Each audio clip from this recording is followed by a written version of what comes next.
escritor, poeta incluso, pero dado que es el programa de ajedrez, le saludamos y le vamos a entrevistar principalmente como fundador de Ajedrez Sin Fronteras.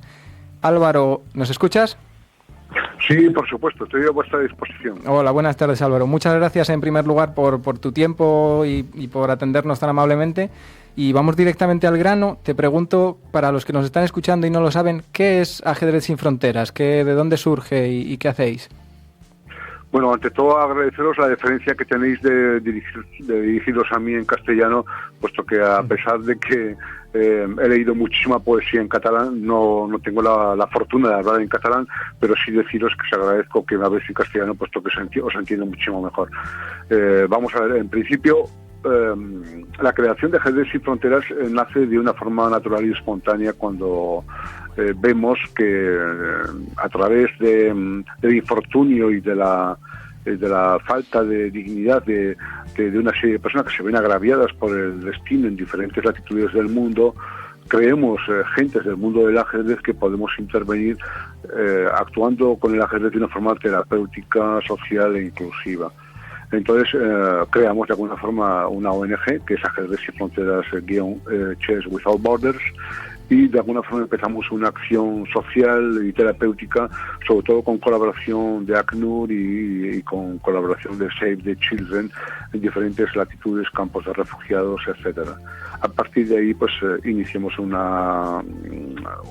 estilo, una forma de ajedrez muy digerible, muy asequible, en la cual titulamos a maestros y a maestras de escuela con unos títulos pues en los cuales los calificamos como pequeños maestros, small teacher, monitores, etcétera, para que ellos, después de una inmersión de 15 días, a razón de 7 u 8 horas diarias, puedan de alguna forma repercutir mediante una carambola en sus alumnos las enseñanzas de ajedrez a las cuales les hemos instruido, ¿no?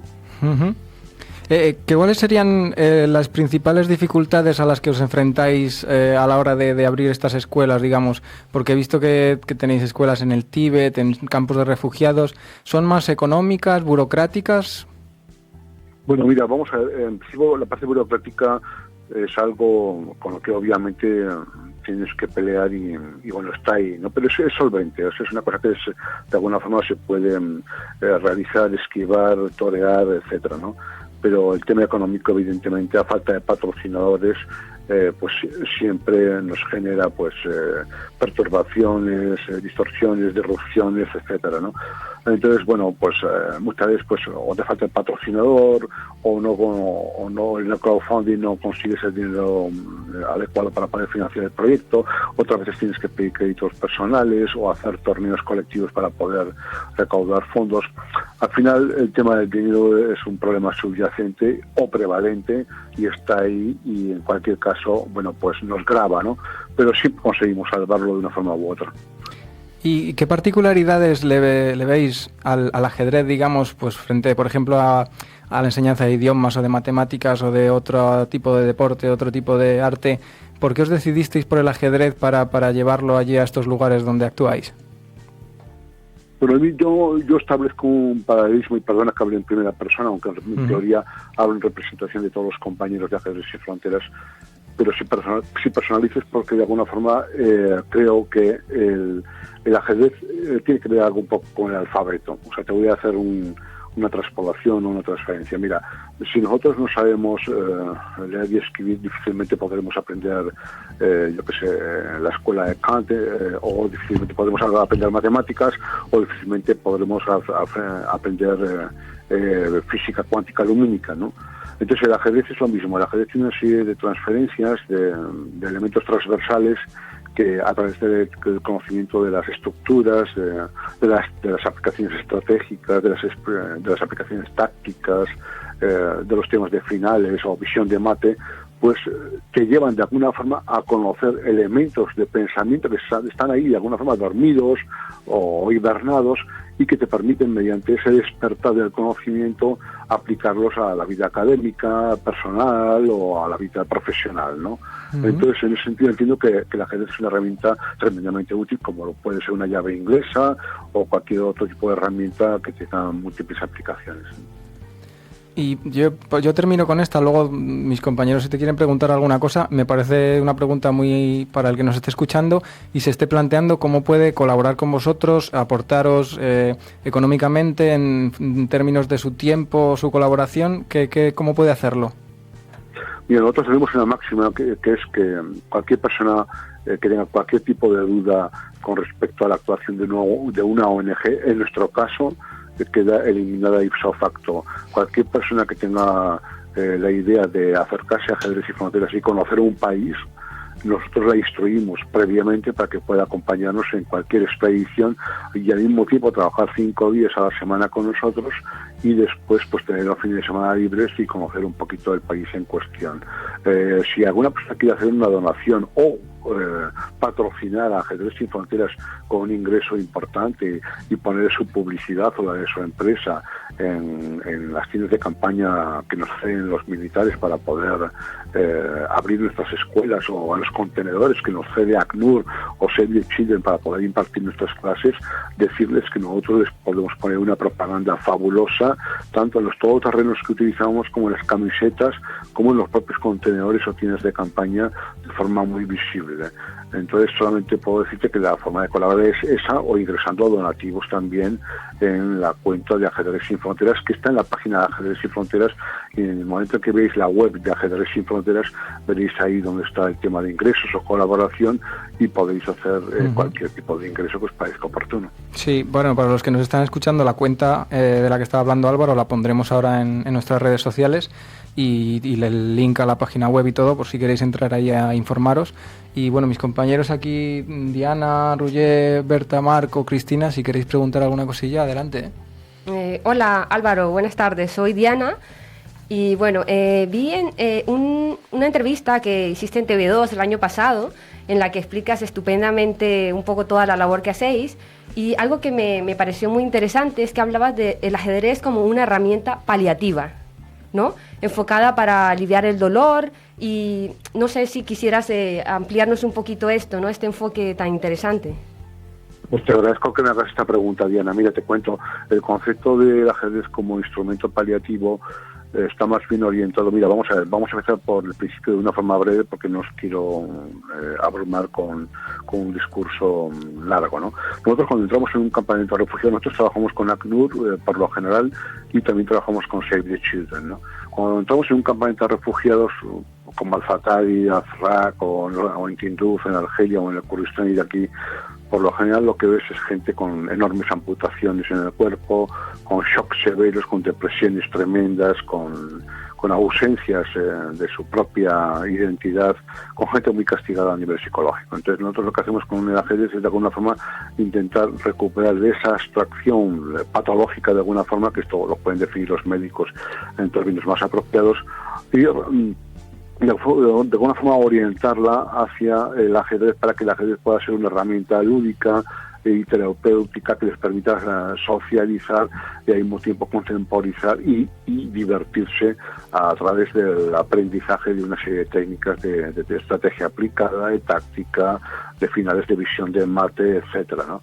En ese sentido creo que el ajedrez es una herramienta tremendamente terapéutica para poder sacar a gentes que vienen de un mundo de marginalidad, de un mundo del cual han sido desplazados violentamente por intereses superiores y que de alguna forma creemos nosotros que con nuestro granito de arena podemos aportar un poco de dignidad ante tanto despropósito. Esa es básicamente nuestra idea. Los resultados, pues bueno, pues están a la vista, podéis ver nuestra web y veréis cómo tenemos pues miles y miles de profesores y alumnos que han sido instruidos en el ajedrez y que de alguna forma en la actualidad pues pueden fundar sus propias escuelas, sus propios clubes e incluso tenemos talleres abiertos para que las mujeres de forma general puedan patrimonializar el desarrollo de talleres de ajedrez en los cuales puedan hacer ajedrezes reciclados para poder tener ellas cash, dinero cash de bolsillo y al mismo tiempo poder vender esos ajedrezes pues a sus alumnos o a la gente que quiera comprarlos.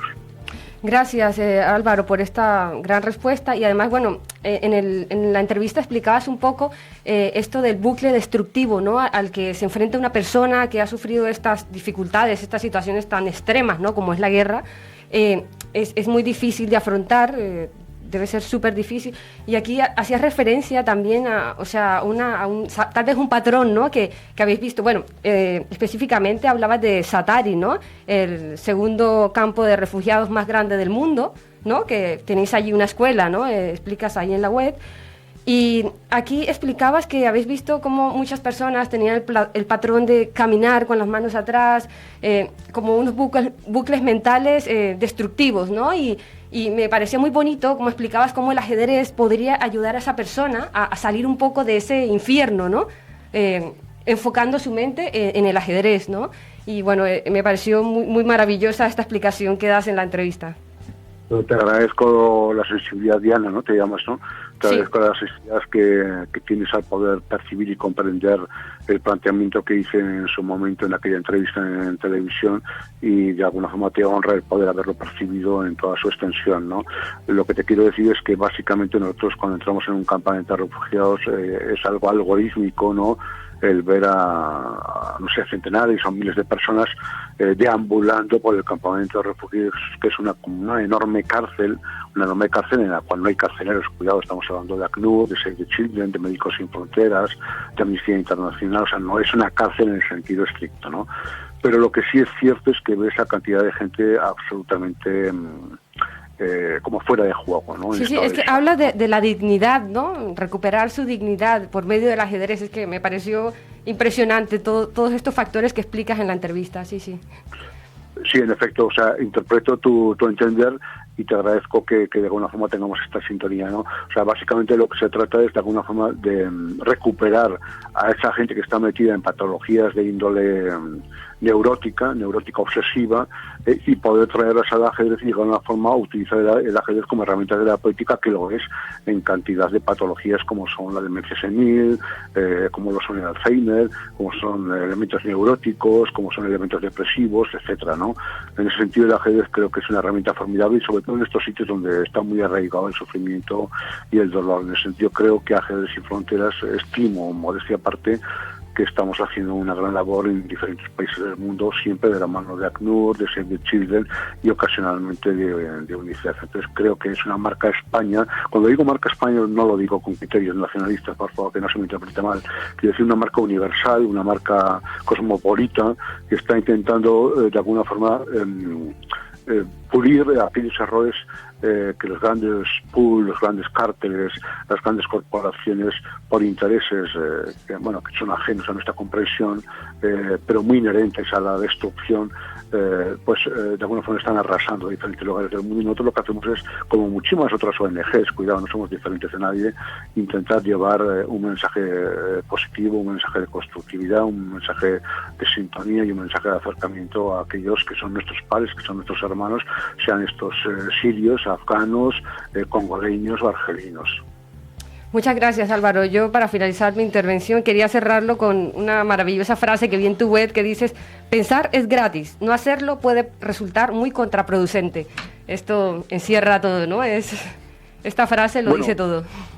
Sí, por supuesto, Diana, no os quiero abrumar con detalles, pero yo entiendo que la persona que de alguna forma, o personas que de alguna forma intentan navegar en un mundo crítico, pueden crear una persona de pensamientos elevados, ¿no? La persona que se limita a vivir en los automatismos y en la direccionabilidad a la que es inducida por los medios de comunicación, etcétera, pues al final acaba siendo un subproducto de ellas, ¿no? Lo que tenemos que intentar es hacer un esfuerzo, todos los seres de este mundo en el ruido, es intentar por todos los medios leer, instruirnos, contrastar, verificar y ser críticos con todos aquellos pensamientos que puedan tener tendencia a manipularnos. Entonces, creo que totalmente de acuerdo, Álvaro. Y además en el mundo que vivimos ahora, ¿no? Que conseguir esto es todo un reto, ¿no? Sí. Por nosotros. Bueno, yo básicamente entiendo que os agradezco que me habéis esta pregunta, pero yo entiendo que por encima de todo debemos de ser ciudadanos del mundo y luego, en segundo lugar, ser aquello que nos parezca oportuno por tendencia emocional o por cuestiones de criterios personales, ¿no? Pero ante todo debemos de ser una ciudadanía cosmopolita, una ciudadanía de gran visión, de largo alcance, con faros de xenón, e intentar por todos los medios mirar mucho más allá, incluso sin me apuras, aunque sea algo poético, mirar más allá de las estrellas, ¿no? Si luego nosotros nos queremos reducir a nuestro pequeño caserío, casona o o lo que sea, eso ya es otro tema, ¿no? Pero por encima de todo intentar trascender las fronteras y las limitaciones que nos genera lo cotidiano y posiblemente incluso hasta la educación, entre comillas, ¿no? Totalmente de acuerdo, Álvaro. Muchas gracias. Paso el turno de palabra a mis compañeros. No sé si... Os agradezco muchísimo la visibilidad y la presencia que nos habéis dado a vosotros y sobre todo por la grandeza que de alguna forma tiene Cataluña en el panorama nacional e internacional. Muchas gracias, Álvaro. Ha sido muy, muy interesante, muy motivador y muchos de nosotros no conocíamos esta iniciativa vuestra y bueno, gracias por la labor que haces porque es increíble, ¿no? Animamos a toda la audiencia a visitar la web ajedrezsinfronteras.com y navegar por allí y ver todo esto que lo has explicado también. Gracias, Álvaro. Gracias. Gracias.